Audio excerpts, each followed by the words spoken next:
Bonjour Olivier Saint-Vincent, Bonjour. merci d'avoir accepté cette entrevue avec nous, nicomac.fr. Merci à vous. Habituellement, c'est dans l'autre sens. Aujourd'hui, nous allons parler de votre nouveau livre, Socrate, mon frère, mon ennemi. Mhm. Ici à Nicomac, nous aimons bien nous focaliser sur la provocation de la philosophie. Et ce qui m'a vraiment choqué dans votre livre, c'est sa taille. Donc, ce livre est long de Mhm. 100 pages, écrit en gros, en police 14, et avec une édition Kinoscript, totalement inconnue. Alors je comprends que vous voulez vous moquer des philosophes, mais là vous vous moquez du monde. Donc, en gros, vous êtes en train de dire que mon livre est écrit gros et. Ouais. Non, mais d'accord. D'accord. C'est une manière originale de commencer l'entretien. Mais je prends. Donc, je vous explique. C'est super simple. J'ai décidé d'auto-éditer ce livre parce que j'estime que la plupart du temps, j'ai jamais gagné d'argent avec les livres, donc on va être très clair.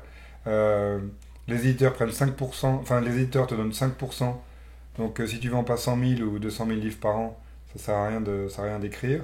Tout le reste, 95% du livre, il part dans le distributeur. Donc c'est l'idée. J'ai essayé Amazon et pour publier Amazon, il faut minimum 100 pages. Et donc c'est comme ça qu'on en est venu à faire un livre de 100 pages écrit gros en police. Pour répondre sincèrement à la question, enfin de manière plus sérieuse, je pense pas qu'un livre ait une valeur en fonction du nombre de signes. Bon. Quand j'enseigne, et si mes élèves regardaient, ils me diraient bah non, mais t'es un menteur, tu nous fais écrire des dissertations de 2000 mots. Mais je pense pas que un roman, une œuvre d'art, je prétends pas avoir fait une œuvre d'art, mais un texte et un nombre de signes euh, demandés, requis. Donc voilà, j'ai écrit ce qui me semble être la juste mesure pour ce que j'avais à dire. Je veux pas parler plus que ce que j'ai à dire, donc voilà. Donc j'écris un livre qui normalement aurait dû faire 50 pages, mais il en fait 100 parce que je l'ai auto-édité. Donc vous soutenez que votre livre met en avant la qualité par rapport à la quantité, alors qu'il semble que dans ce livre la qualité n'est pas travaillée, puisque vous peignez 8 tableaux de Socrate, alors que ces tableaux ressemblent plutôt à des délires. Maintenant il est en train de me dire que ouais, le contenu c'est de la merde. Ok, je réponds. Alors, on va pas se fâcher. Euh, ces 8 petits tableaux n'ont aucune prétention universitaire. D'ailleurs, et je vous devance, il n'y a pas de bibliographie. Et je dois dire, j'en ai rien à foutre de la bibliographie. L'objectif de ce livre n'a pas été de se positionner comme l'ultime livre sur Socrate qui nous donnerait la vérité et la réalité de qui était réellement Socrate, fondé sur du grattage de pierre dans l'Attique et l'expurgation de manuscrits retrouvés dans les ruines d'Herculanum en Italie. C'est pas ça mon truc. Mon truc est de proposer une autre vision de Socrate qui soit à la fois romancée, d'ailleurs personne ne se plaindrait d'un roman historique sur Socrate, et à la fois fondée sur une lecture, je dirais, authentique, proche, presque au premier degré, des textes comme le Criton, le Protagoras, et donc un ensemble de dialogues socratiques écrits par Platon. Donc, vous parlez de délire. Oui, si un roman est un délire, mais il s'agit donc d'une œuvre libre. Je n'ai pas de normes en fonction de l'université qui va me dire Olivier, il faut écrire 300 pages et puis il faut de la bibliographie, il faut citer ci, telle et telle personne. Je n'ai pas d'astreinte de l'université qui me dirait Olivier, il faut citer tel et tel auteur, il faut faire cette référence au professeur de Stanford qui vient de publier, etc. J'en ai rien à faire. Ce que je veux simplement, c'est prendre le texte authentique, Protagoras de Platon, prendre le texte authentique de Criton, prendre le banquet et dire qu'est-ce qui est dit dans le texte. Et on enlève les sédimentations universitaires qui sont venues polluer une lecture immédiate du texte. Donc votre texte, votre roman qui semble être Non, c'est pas un roman, c'est 8 petits tableaux. Bon, alors 8 délires si vous voulez, mais c'est pas un roman. C'est parfois fictif, et c'est parfois historique, et c'est parfois réflexif. la première aberration de votre texte, c'est que vous prétendez, Socrate, être un sophiste. Ouais. Comment allez-vous expliquer cela? Ouais, alors je sais, mais on me le dit souvent, mais comment tu peux faire de Socrate un sophiste, lui qui est présenté par Platon et même par Xénophon comme le principal adversaire des sophistes? Eh bien, tout simplement en lisant les dialogues de Socrate. Les dialogues socratiques, pardon, par Platon. Si vous prenez le Protagoras sérieusement et que vous regardez sans se prendre la tête les types d'arguments que Socrate utilise à l'encontre de Protagoras, autrement dit, les types d'arguments que Platon met en scène, euh, émis par Socrate contre Protagoras, eh bien, vous avez ni plus ni moins qu'un sophiste. La plupart du temps, ce que Socrate va proposer, c'est des pièges rhétoriques qui sont tendus à Protagoras, ni plus ni moins.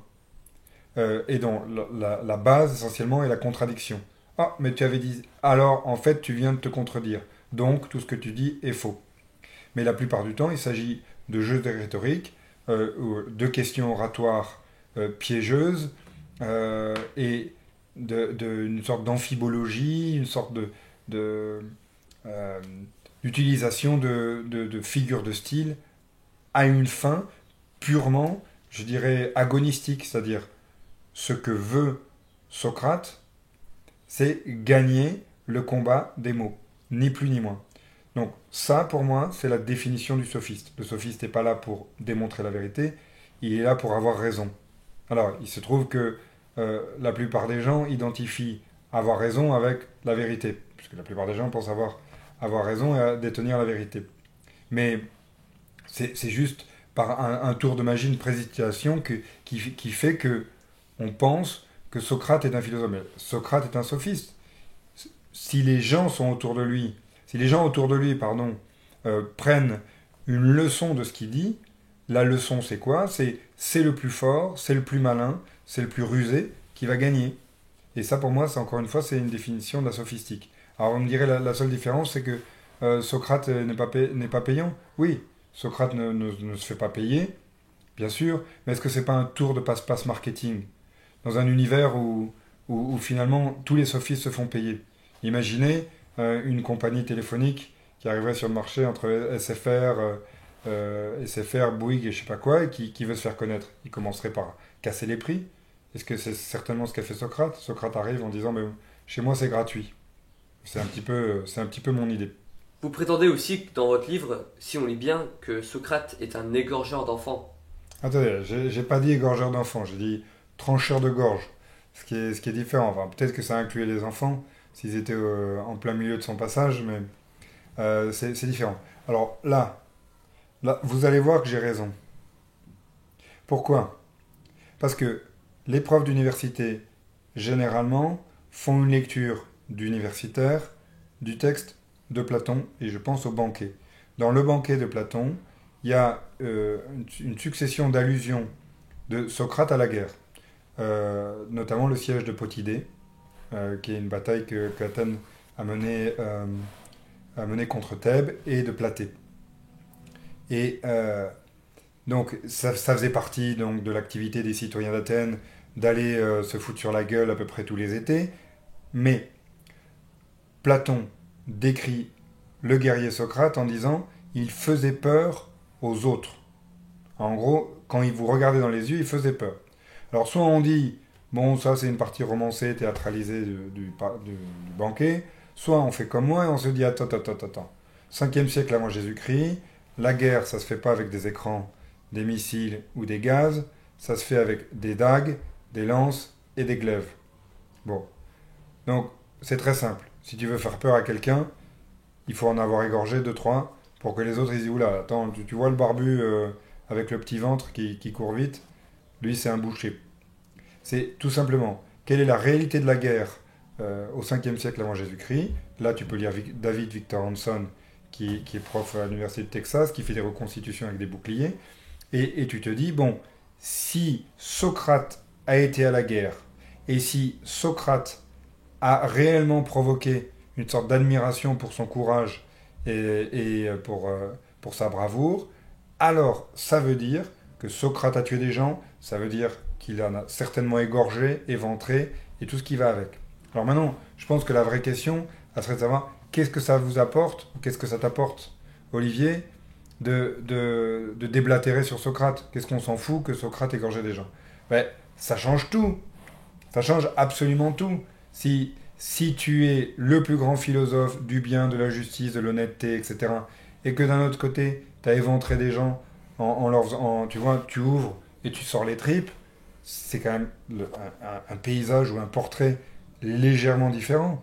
On a un Socrate qui n'est ni gentil ni mauvais, mais qui est tout simplement tel qu'il est. C'est mon frère parce qu'il est gentil, et c'est mon ennemi parce que s'il est en face de moi, eh bien, je vais commencer à chier dans ma culotte et je vais partir en courant.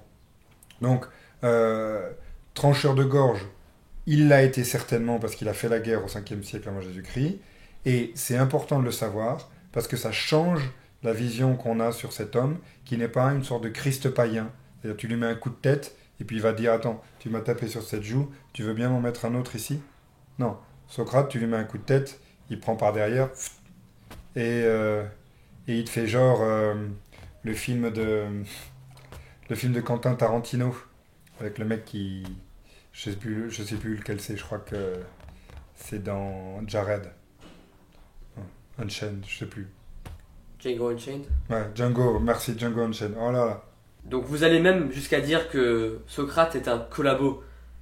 Alors, peut-être vous pouvez être provocateur, mais là vous le poussez à un tel point que ça devient plus sérieux. Ouais, vous dites que c'est pas sérieux. Non mais, simplement, même méthode. Je prends les dates, je prends l'histoire, et je dis qu'est-ce qui s'est passé?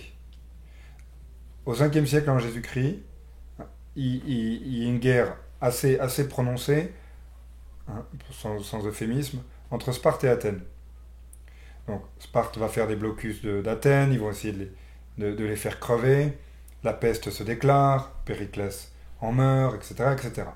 Donc la démocratie, entre guillemets, quand on lit un livre d'histoire, perd face au fascisme, face à l'oligarchie des Spartiates.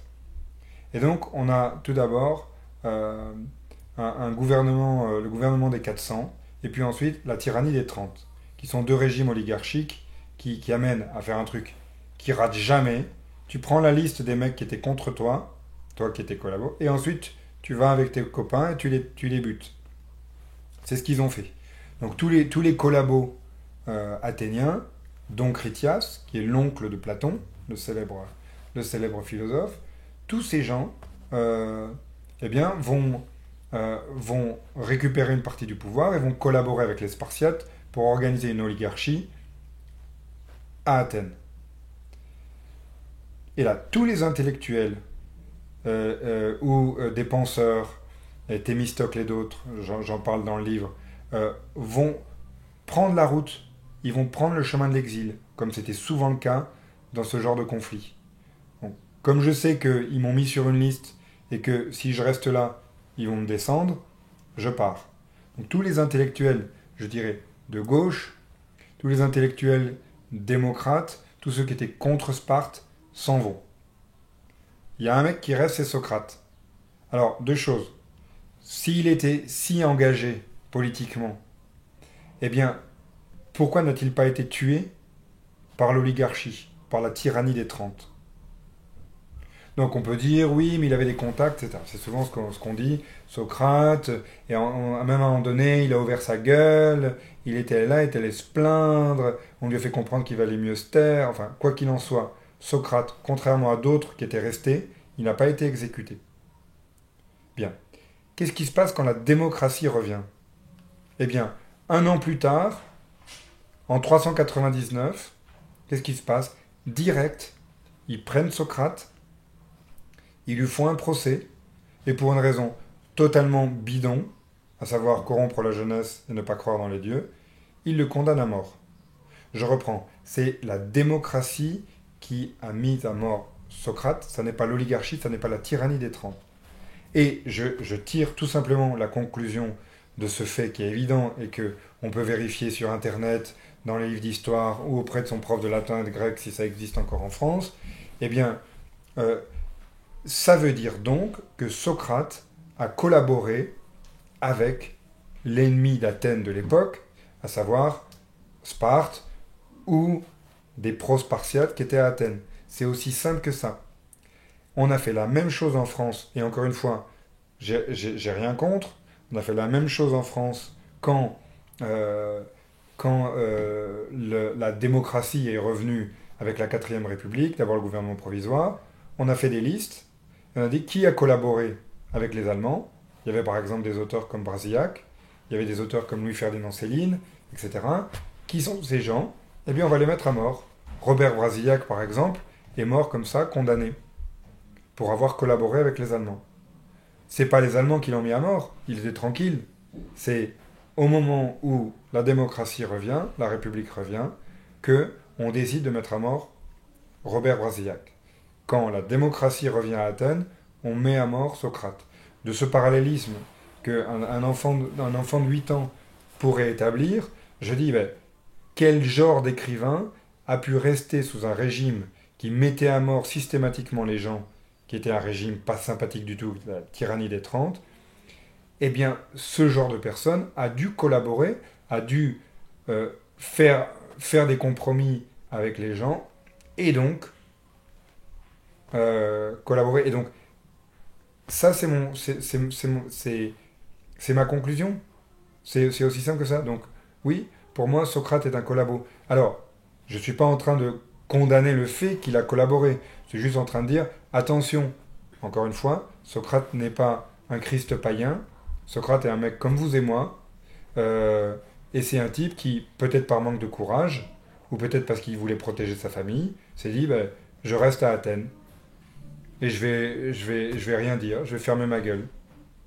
Parce que le genre de mec qui dit, moi, je collabore pas, je m'en vais, et puis toute sa famille est ratissée, égorgée et écorchée vive, ce genre de résistant, il est gentil, mais il tue sa famille, et puis il sauve la République ou la démocratie. Je ne peux pas m'empêcher de voir une contradiction flagrante. Vous dites que vous vous basez sur l'histoire pour fonder votre raisonnement. Pourtant, vous dites dans votre livre, en contredisant les écrits de Platon, que Socrate est en amour avec Alcibiade. Ouais. Ouais, donc, ouais, que j'ai mal lu, oui. Alors, dans le banquet, c'est vrai, vous avez raison.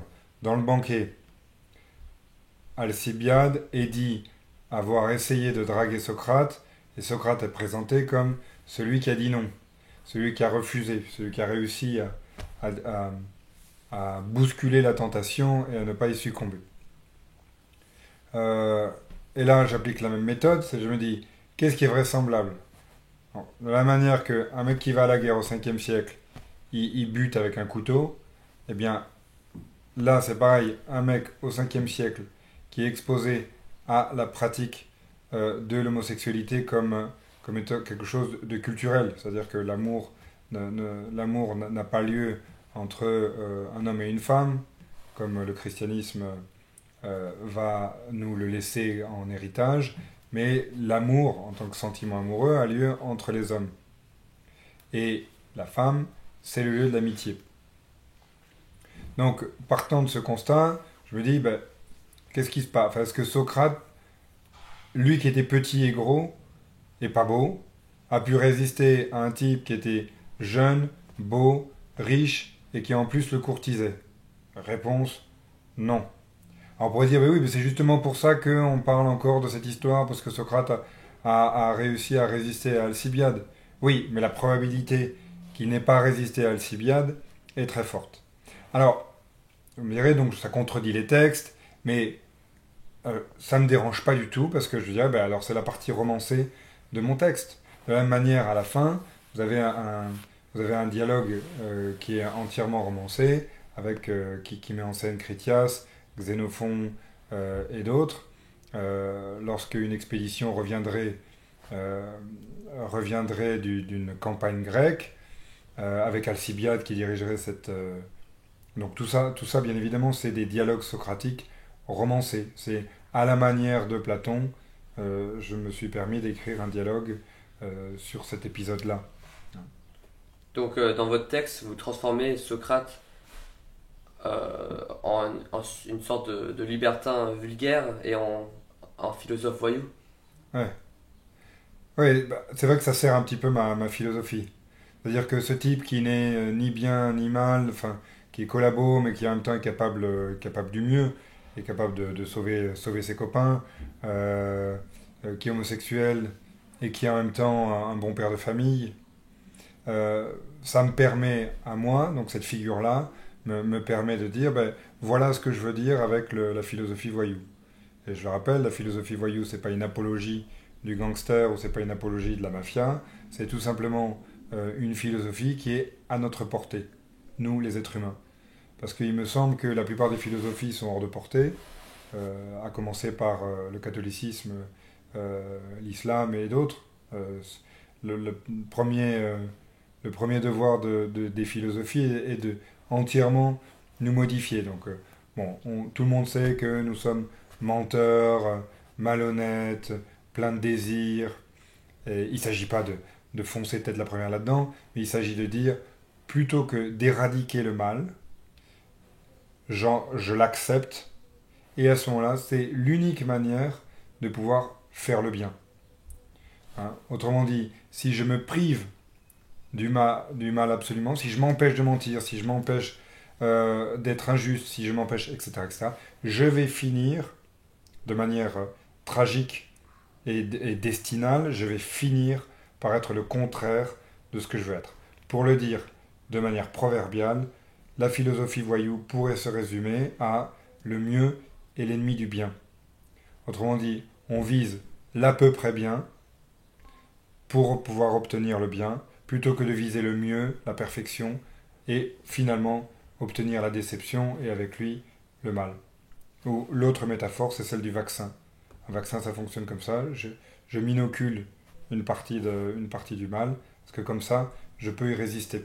Je vois quand même un mérite à votre livre. Ah bah au moins, il y en a un. C'est que je trouve que vous réussissez à remettre Socrate à sa place. Ouais. Bon, d'ailleurs, peut-être aussi c'est comme ça que vous dites, tiens, on va faire un entretien de lui, parce qu'il y a au moins un mérite. Euh, ouais, bah merci de le reconnaître. Je sais pas exactement ce que vous voulez dire par remettre à sa place, mais c'était mon idée. C'est-à-dire qu'on a fait depuis l'historien de la philosophie Brun avec l'Europe philosophe et d'autres, on a fait de Socrate l'épicentre de la philosophie. Mon idée est de déplacer cette origine et de dire finalement Socrate n'est pas le début de la philosophie, la Grèce n'est pas le début de la philosophie, et arrêtons de transformer Socrate une sorte de personnage conceptuel, une figure christique, l'incarnation de la perfection, la mise en chair du bien et de l'honnêteté, parce que ça n'est pas la réalité. Et donc, si j'avais une conclusion à vous proposer, ou du moins quelque chose à dire à vos auditeurs et à vos lecteurs de votre blog, c'est que si on avait évité de faire ce contresens sur la vie de Socrate, ça tombe très bien d'ailleurs parce que comme il n'a rien laissé comme écrit, enfin c'est ce qu'on dit, il n'a rien laissé comme écrit, donc du coup on ne peut pas savoir. Mais si on n'avait pas fait ce contresens sur Socrate, à mon sens, l'histoire de l'Europe aurait été différente. Et certainement peut-être le christianisme aurait été différent. On a fait de Socrate la figure du bien, de l'honnête, du juste, de la vertu. Et du coup, on a légitimé le fait que nous, les êtres humains, on pouvait tuer d'autres êtres humains en fonction de leur distance par rapport à la vérité, au bien, au juste, etc. Donc, je suis tout simplement en train de dire que on ne tue pas des gens, même s'ils ont collaboré. On les met en prison. Ce que je veux dire par là, c'est que on a utilisé la violence pour appuyer cette lutte pour la vérité, le bien, le juste, l'honnête. Et donc, si on avait eu une vision plus sceptique, si on avait une vision plus relativiste, plus perspectiviste sur les choses, autrement dit, le bien de l'un, c'est peut-être le mal de l'autre, ma conception de la justice, elle dépend de ma culture, elle ne dépend pas de ma nature, donc ça n'est pas parce que moi je suis né en France ou ailleurs, que ma vision prévaut, ma vision de la justice prévaut. Euh, et donc, c'est véritablement pour moi la leçon de Socrate. Socrate est comme tout le monde, mais c'est quelqu'un qui veut faire le bien à notre mesure, hein, avec les moyens du bord, c'est-à-dire l'humanité, et non l'inhumanité. Et donc, on a créé une histoire réelle et puis une histoire des idées, une histoire de la culture, qui se fonde là-dessus. Et pour moi, les totalitarismes au XXe siècle sont les héritiers de la pensée idéaliste, rationaliste de Platon et du Socrate qui nous est présenté dans les dialogues de Platon. Au nom de ça, si vous n'êtes pas d'accord, parce qu'après tout, l'idée de foutre les intellectuels à la campagne, elle est bien. Par exemple, l'idée de Pol Pot, je pense à Alain Badiou parce que j'arrive jamais à m'empêcher de penser à lui. Mais les Khmers rouges, qui ont l'idée de mettre les intellectuels, les médecins, tout ça, à la campagne, ils ont raison, parce qu'autrement les autres, ils perdent le contact avec la réalité. Et quel est le problème quand le Toubib il dit non, ben, je veux pas aller à la campagne, moi je reste chez moi. Eh ben on le fout dans un camp de concentration. C'est ça dont Alain Badiou faisait l'apologie. Donc c'est tout simplement cette idée-là, c'est-à-dire on ne tue pas des gens au nom des idées. On fait d'abord passer l'humanité avant l'idée et pas le contraire, pas l'idée avant l'humain. Si l'humain n'a pas les mêmes idées ou n'a pas la bonne idée ou n'a pas la vérité, eh bien c'est pas grave, ça n'est pas une raison pour le mettre à mort. Donc mon livre est un éloge du scepticisme, du perspectivisme, du relativisme et aussi, bizarrement, hein, euh, je vais trouver le mot, une opposition très forte à la violence. Que c'est pour ça que je fais de la philosophie, et c'est le philosophe qui lutte contre le voyou qui est en moi chaque jour pour m'empêcher d'être violent et d'utiliser la force sans réfléchir. Ce petit livre, c'est un mélange de romans historiques. Vous allez vous amuser en le lisant. Vous avez des dialogues inédits de Socrate pour tous les élèves de terminale qui ont adoré les dialogues de Platon, vous allez vous éclater. Et puis, vous avez la présentation d'une autre version de l'histoire, une démystification du personnage de Socrate. Par exemple, dans le Criton, on apprend que Socrate n'était pas celui qu'il était.